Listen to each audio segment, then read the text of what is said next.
Estou de volta, gravando numa manhã fria de abril, outono aqui no Brasil, e lendo para vocês como ia a primavera na Europa de 1940.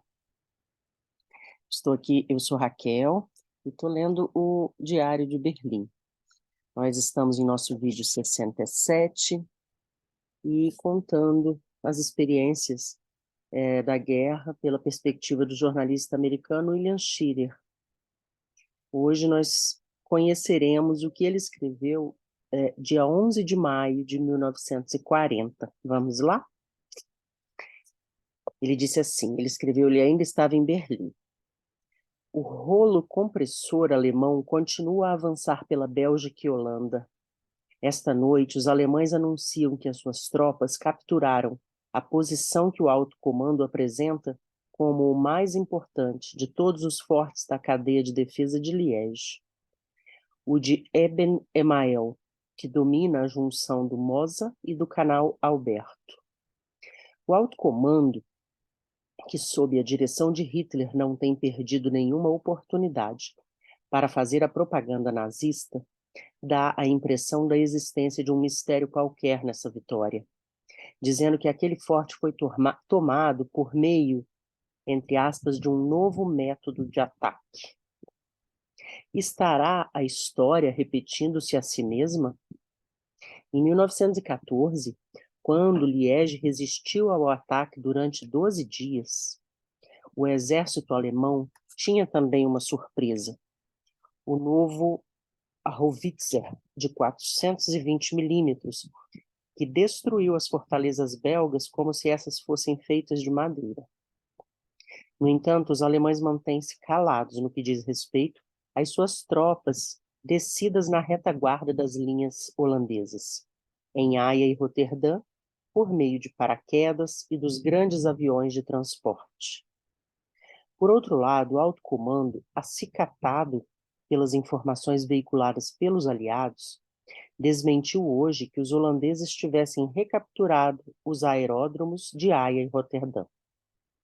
Então, os paraquedistas transportam também aparelhos emissores portáteis. É estranha a absoluta apatia do povo em face dessa completa modificação ocorrida com a guerra. Quase todos os alemães com quem tenho falado, fora dos meios oficiais, mostram-se profundamente deprimidos com as notícias. O problema, então, é o seguinte: quantos alemães estarão apoiando essa cartada desesperada e final de Hitler? Hoje, no Adlon, discutindo o assunto, a maioria dos correspondentes mostrou-se unânime numa resposta. Muitos, muitos. Entretanto, ainda não pude encontrar um único alemão que realmente acredite nos pretextos de Hitler, ao afirmar que invadiu os países neutros, cuja integridade ele próprio garantira, apenas para adiantar-se à idêntica atitude que os aliados estavam para tomar. Mesmo para um alemão, essa desculpa não passa de uma descarada mentira. A máquina de propaganda de Goebbels, funcionando sob alta pressão, descobriu hoje, 24 horas depois de ter sido publicada a notícia oficial, dos 24 civis mortos pelo bombardeio de Freiburg, que 13 deles eram crianças que se divertiam pacificamente no playground municipal daquela cidade. Que fazia esse grupo de crianças num playground justamente no meio do bombardeio? Muito provavelmente, essa invencionice de Goebbels foi divulgada com a intenção de justificar a matança de civis que os alemães estão ocasionando do outro lado. Todos os jornais de Berlim publicam grandes manchetes sobre os, entre aspas, vergonhosos protestos apresentados pelos dois Países Baixos contra a invasão. Eles invadem a Holanda e a Bélgica e dizem que os protestos dos holandeses e dos belgas contra a invasão são vergonhosos. Ontem, os alemães prenderam na Kaiserhof todos os jornalistas holandeses não nazistas, inclusive Harry Masdick, que não acreditava que a invasão fosse acontecer agora. No entanto, desde a madrugada de ontem que uma jornalista holandesa, repórter do jornal nazista da Holanda, permanece ao microfone da Rundfunk, transmitindo notícias falsas para os seus concidadãos, em língua holandesa. Uma espécie de Lady Ha-Ha. Tenho ainda que fazer outra transmissão às 4h30 da madrugada, que corresponde às 22h30, hora de Nova York. Estou trabalhando desde as 8 da manhã. Ele faz referência aqui a essa Lady Ha-Ha, que era uma mulher inglesa, nazista, que ela e o marido tinham um trabalho fascista na Inglaterra, desde 38 ou 39, e quando começa a guerra, ou um pouco antes de começar a guerra, eles se mudam para a Alemanha, assumem uma cidadania alemã e fazem propaganda nazista nas rádios inglesas em língua inglesa, né? E agora aqui fala também de uma jornalista holandesa que fazia isso na língua holandesa. Berlim, 12 de maio de 40. Hoje é domingo e por isso fui dormir um pouco. Hill encarregou-se de fazer a transmissão do meio-dia.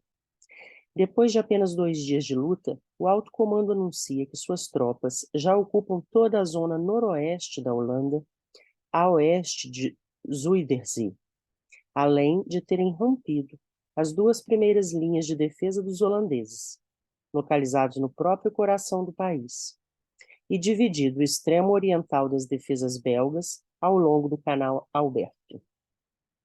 Há pouco mais de um ano tive a oportunidade de apreciar esse canal, que os belgas procuram fortificar com casamatas.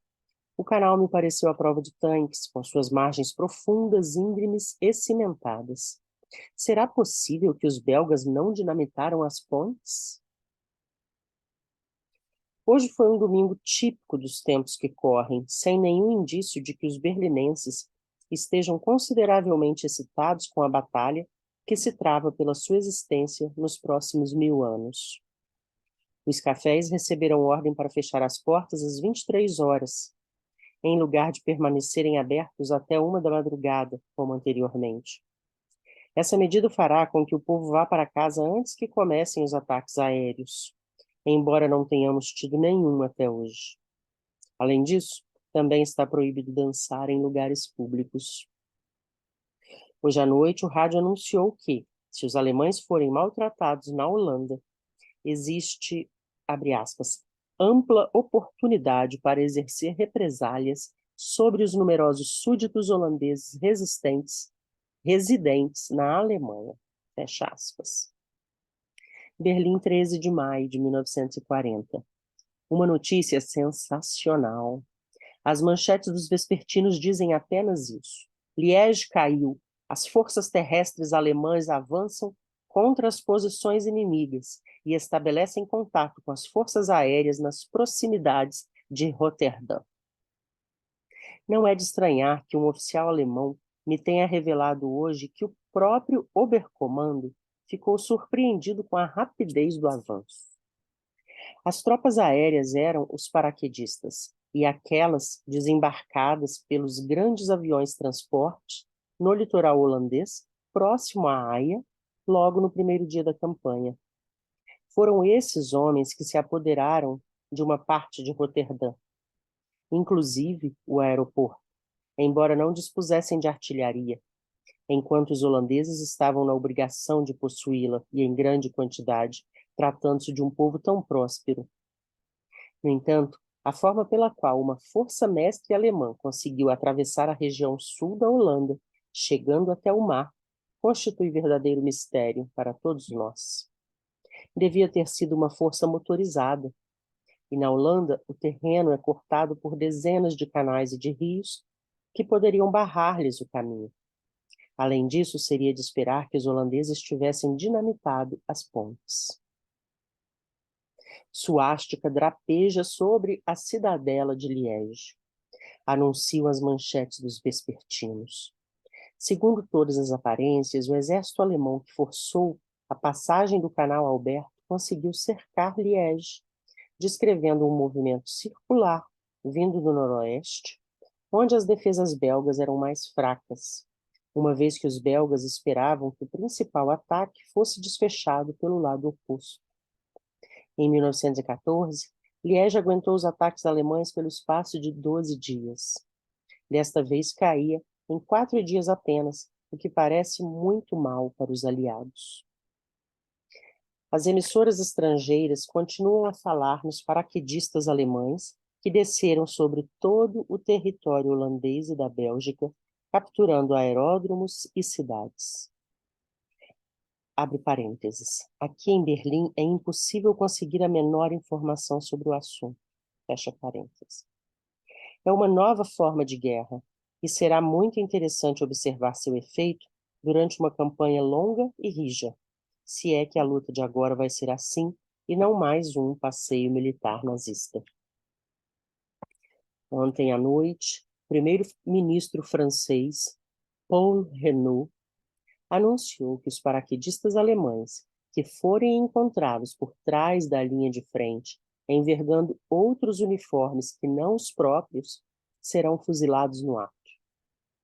Esta noite, a Wilhelmstrasse revelou-nos que estava informando os governos aliados de que, para cada paraquedista alemão fuzilado, seriam executados 10 prisioneiros franceses. Povo amável, o alemão. Isso nos faz retroceder de 1 ou 2 mil anos. Mas é preciso ter em mente que essa medida é apenas uma parte da nova técnica de terror de Hitler. Passei hoje algum tempo na embaixada. Todos estão desanimados ante as notícias do dia, sendo de notar que a maioria se mostra inclinada a acreditar, apenas no 4º dia da ofensiva, que está tudo acabado para os aliados. Procurei lembrar como aquele sombrio agosto de 1914 devia ter parecido a ingleses e franceses, com os alemães às portas de Paris e o governo francês refugiado em Bordeaux. Bordeaux, deve ser, né? Ontem à noite, pelo telefone, Tess revelou-me que os suíços tinham chamado às armas todos os homens válidos do país. Quando será a vez da Suíça? Disse-lhe que fizesse todo o possível para adquirir uma passagem no primeiro navio a partir para os Estados Unidos, seguindo para lá em companhia da nossa filhinha. Mas não quer fazê-lo. E os argumentos que apresentou são os seguintes. Precisa dirigir o meu escritório de Genebra. Não gosta que a família fique demasiadamente separada. Além do que, agora que a guerra está virando realmente guerra, quer ficar para apreciá-la. Berlim. Bom, nós vamos ficar por aqui. O que tem ali agora de Berlim, 14 de maio, eu coloco no próximo vídeo, tá certo?